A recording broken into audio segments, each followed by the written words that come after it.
Assalamualaikum warahmatullahi wabarakatuh. Oke guys, kembali lagi di YouTube saya.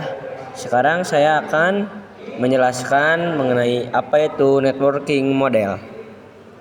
Oke guys, kita simak ke videonya. Nah, di sini ada apa itu networking model. Networking model adalah model komunikasi data jaringan yang memisahkan fungsi-fungsi jaringan komputer ke dalam lapisan-lapisan untuk memudahkan komunikasi antar perangkat dari berbagai vendor sesuai aturan yang diterapkan. Model networking utama adalah OSI yang dikembangkan oleh ISO dan TCP atau IP yang lebih banyak digunakan. Nah, di sini kita akan melihat bagaimana bentuk dari TCP dan OSI. Nah, di sini bisa kita lihat jaringan yang sebelah kiri itu lebih rumit dan lebih susah dipahami daripada yang sebelah kanannya. Yang sebelah kiri itu lebih rumit ya dibandingkan yang kanan ya teman-teman. Nah, yang kanan tuh mempunyai 7 layer. Ada 1, 2, 3, 4, 5, 6, 7. Yang pertama ada application, yang kedua ada presentation, yang ketiga ada session, ada transport, ada network, ada data link, dan ada physical yang terakhir.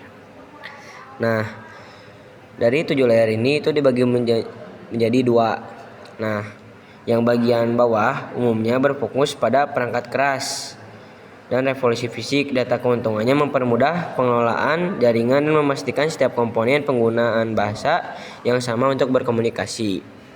Nah, kalau yang atasnya yaitu application, presentation, dan session itu lebih ke arah berfokusnya kepada softwarenya dibandingkan hardware. Di sini kenapa TCP/IP lebih praktis daripada OSI dalam implementasi?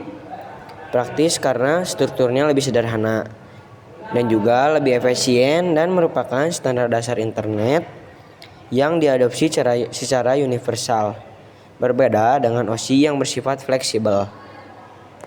Nah, teman-teman, di sini sudah ada dari OSI layernya dan juga dari TCP atau IP layernya.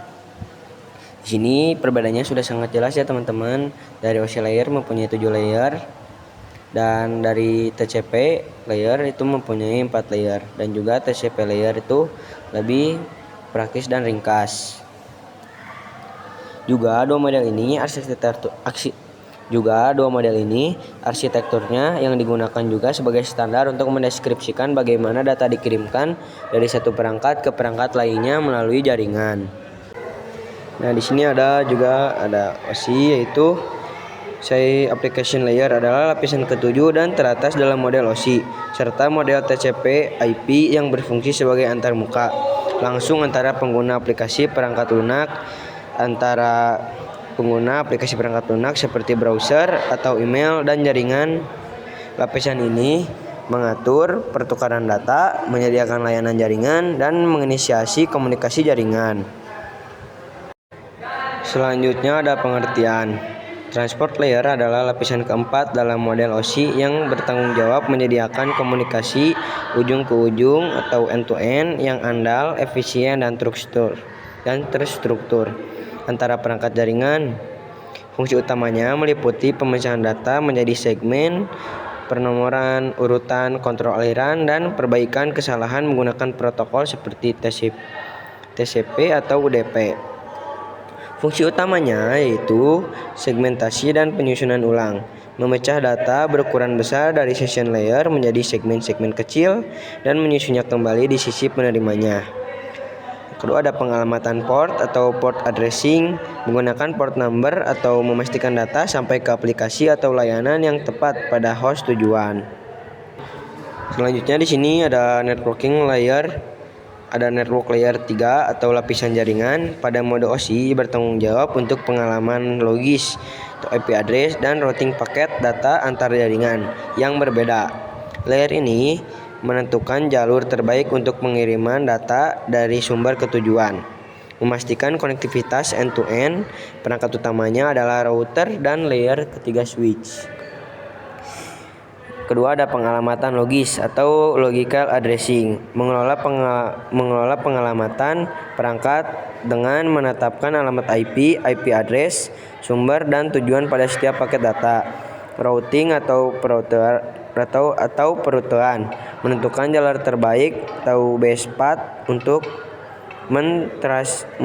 mentransmisikan data melalui jaringan fisik. Umumnya dilakukan oleh router. Juga di sini ada data link dan physical layer.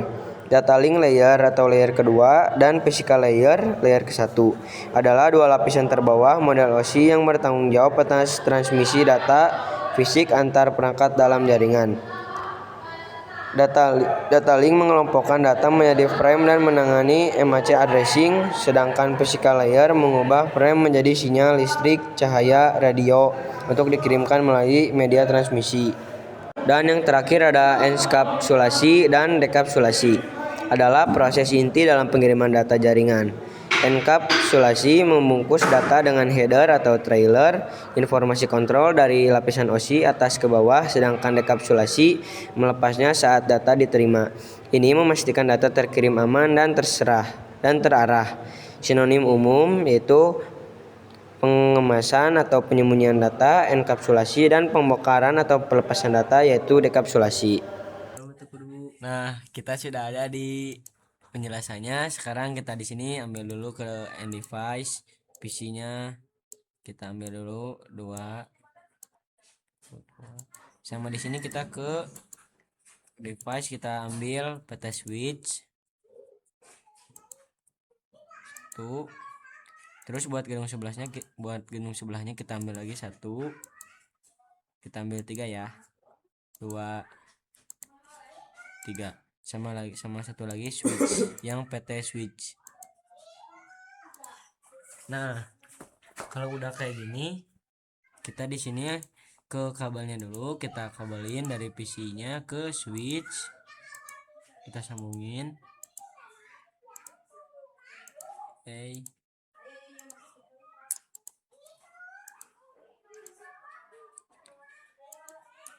Nah, jika sudah seperti ini, kita ke PC-nya dulu, kita kasih IP dulu. IP itu kayak alamatnya. Di sini IP-nya 192.168.1.1.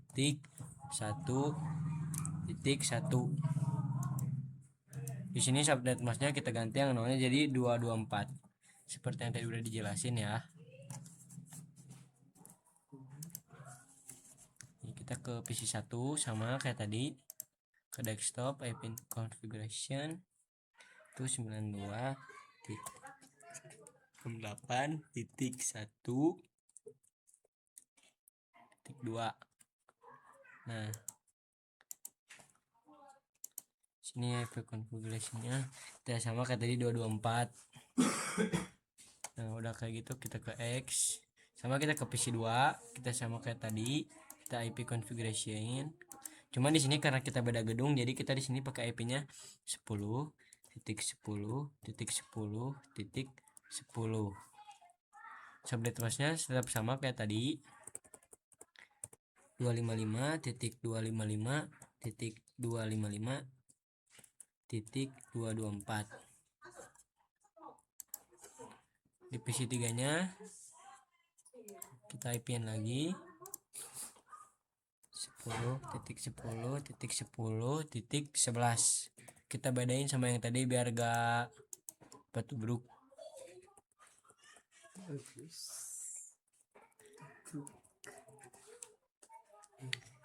Sebentar. Titik 255.224. Nah, terakhir kita sama yang PC 4 juga.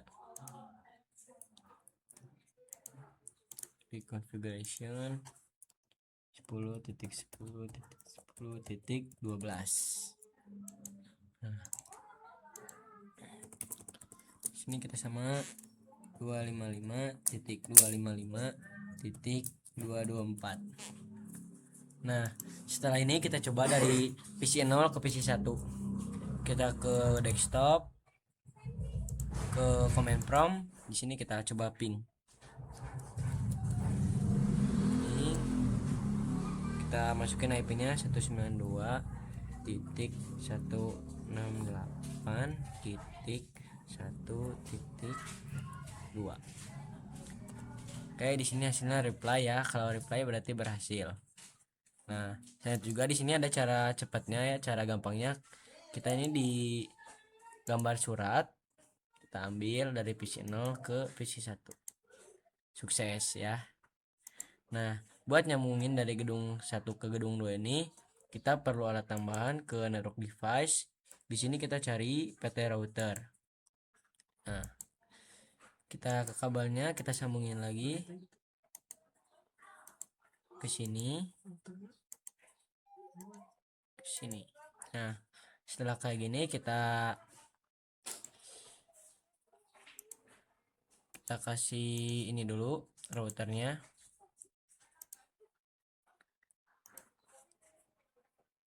Kita kasih IP dulu 10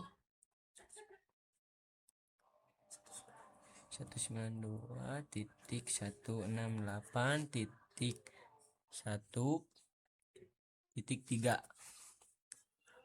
Subnet masknya tetap sama kayak tadi, jadi 224. Kita onin. Nah, buat yang fast ethernet satunya kita pakai yang 10.10.10.13 ya. Subnet masknya masih sama 255.254. Kita onin. Nah, kita coba ya teman-teman. Nih. Dari sini, dari PC 0 ke PC 2 itu pasti violet dulu. Nah, kita coba sekali lagi ya teman-teman.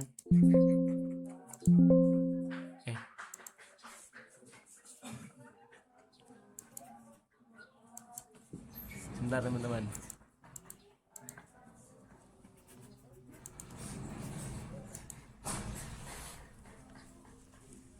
Sebentar ya.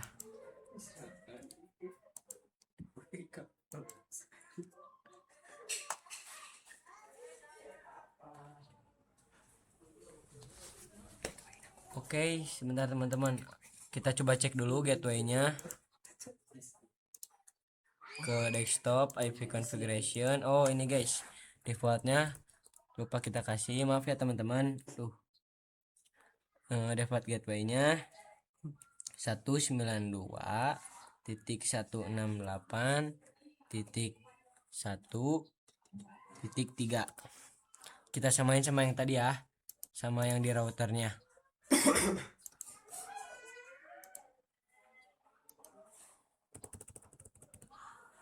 192.168.1.3. Sini juga sama, cuman di sini kita pakai yang 10.10. 10.10.10.13.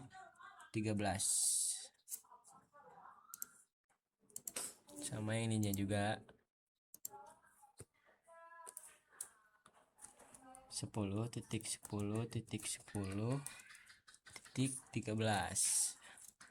Nah, sama ini juga terakhir sama kayak tadi di default gateway 10.10.10.13. Nah, kalau udah kayak gini, ini udah pasti berhasil ya teman-teman. Kita coba sekali lagi ya, sebentar.